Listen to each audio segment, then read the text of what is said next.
Crockery. पता नहीं दीदी को कल क्या पसंद आ जाए, कहीं मेरी वो नई चादर ना ले जाएं।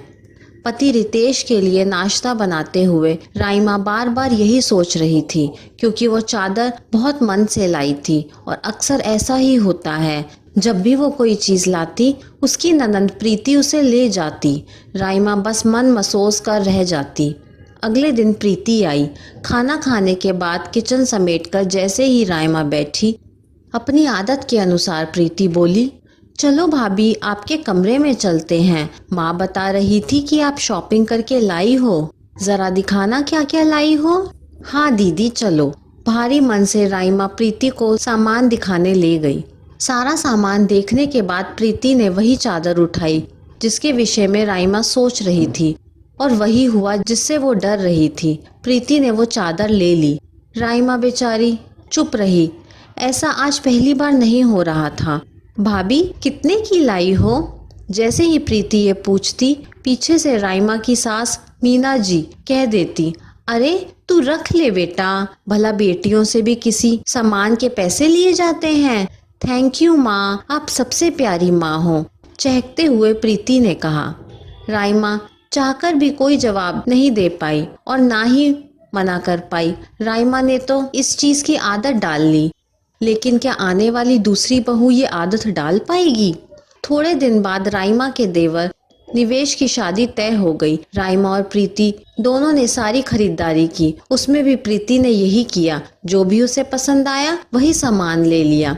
कोई उसे कुछ नहीं कहता, कहे भी क्या, बेटियों को कोई मना करता है भला।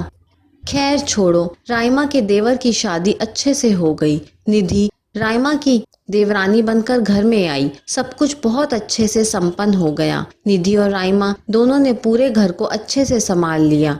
मीना जी भी दोनों बहुओं को एक साथ मिलकर काम करते देख खुश होती, लेकिन प्रीति की अभी भी वही आदत थी। अपनी छोटी भाभी निधि के साथ भी वो यही करती। निधि को ये बात बहुत अजीब लगती। निधि ने एक दो बार राइमा से कहा भी, भाभी ये प्रीति दीदी का क्या है, जब भी घर आती हैं कुछ ना कुछ ले ही जाती हैं।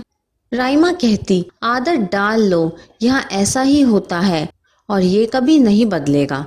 तब तो निधि चुप रह जाती, लेकिन उसने मन ही मन इन सब से छुटकारा पाने का सोच लिया।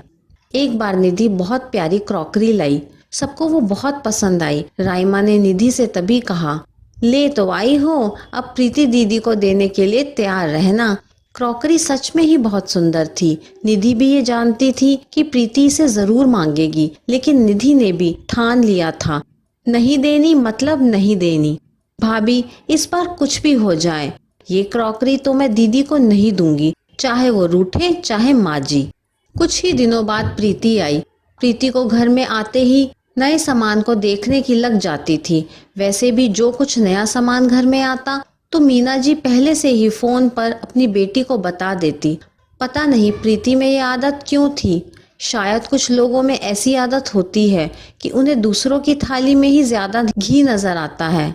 वही हाल था प्रीति का। उसे हमेशा दूसरों की लाई चीज ही अच्छी लगती थी। बेटी को सामान दिखाने की इच्छा से मीना जी ने निधि से कहा, निधि बेटा जरा प्रीति को वो सामान तो दिखाना जो तुम अपने मायके के पास वाले बाजार से लाई हो। निधि ने सब सामान दिखाया सिवाय उस क्रॉकरी के। सामान में क्रॉकरी ना देखकर मीना जी बोली, निधि बेटा वो क्रॉकरी तो नहीं है जो तूने उस दिन दिखाई थी।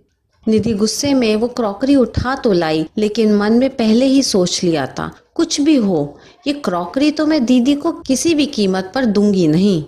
क्रॉकरी को देखते ही प्रीति बोली, भाभी ये तो बहुत सुंदर है, कहाँ से लाए हो?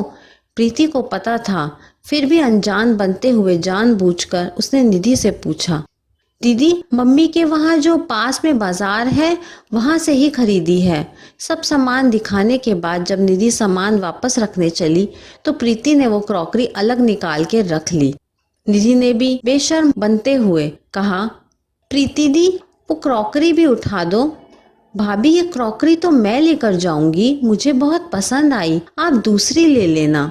आप तो वहाँ जाते रहते हो, मेरा तो उधर जाना ही नहीं होता। माँ की तरफ देखते हुए प्रीति ने कहा, प्रीति दीदी अगर आपको चाहिए तो मैं आपको दूसरी ला दूंगी, लेकिन ये मैं नहीं दूंगी, ये मैं अपनी दीदी के साथ में लाई थी। दीदी और मेरी दोनों की पसंद है। निधि ने किसी की भी परवाह न करते हुए साफ मना कर दिया। निधि के मना करने पर मीना जी को गुस्सा आ गया। निधि बहू, घर की बेटियों को ऐसे मना कौन करता है? चुपचाप से ये क्रॉकरी तुम निधि को दे दो, तुम दूसरी ले आना। माँ जी, मैं ये क्रॉकरी नहीं दूंगी, चाहे आप कुछ भी कहो।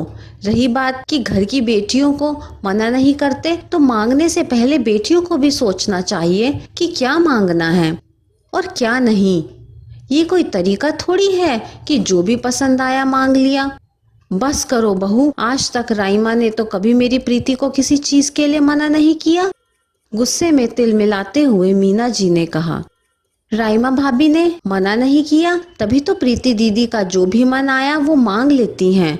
कभी आपने या दीदी ने सोचा है कि अगर मैं या भाभी कुछ लाए हैं तो वो अपने इस्तेमाल के लिए लाते हैं, ना कि ऐसे बांटने के लिए। माँ जी, हमारा मन भी तो उसे इस्तेमाल करने का होगा। लेकिन जब से मैं आई हूँ, मैं तो यही देख रही हूँ कि दीदी कभी भी कुछ भी ले जाती हैं। क्या हमारा कोई मन नहीं है? अगर दीदी को लेना ही है तो वो हमसे दूसरा भी तो मांग सकती हैं, लेकिन नहीं, इनका तो हर बार का यही रहता है, भाभी ये ले जाऊं, ये मैं रख लूं। निधि के मुंह से ये सब सुनकर मीना जी को बहुत गुस्सा आया। तुम होती कौन हो मेरी बेटी को ये सब सुनाने वाली? और वो क्रॉकरी निधि के हाथ से छीनकर प्रीति को देने लगी। लेकिन प्रीति ने वो क्रॉकरी नहीं ली और कहा, मम्मी नहीं, ये क्रॉकरी भाभी के पास ही रहने दो, वो अपनी पसंद से लाई है।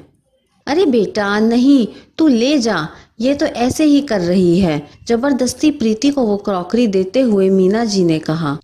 नहीं मम्मी, भाभी सही ही तो कह रही है। मैंने कभी भी इस नजरिए से सोचा ही नहीं कि अगर वो कुछ सामान लाई हैं तो उनका मन उसे अपने पास रखने का करता होगा, उसे यूज करने का करता होगा। अगर कोई मुझसे मेरी पसंद की चीज लेगा तो मुझे भी बुरा लगेगा। बेटी के मुंह से ये सब सुनकर मीना जी थोड़ी शांत हुई। सॉरी भाभी, मुझे माफ कर दो, प्रीति ने निधि से माफी मांगी।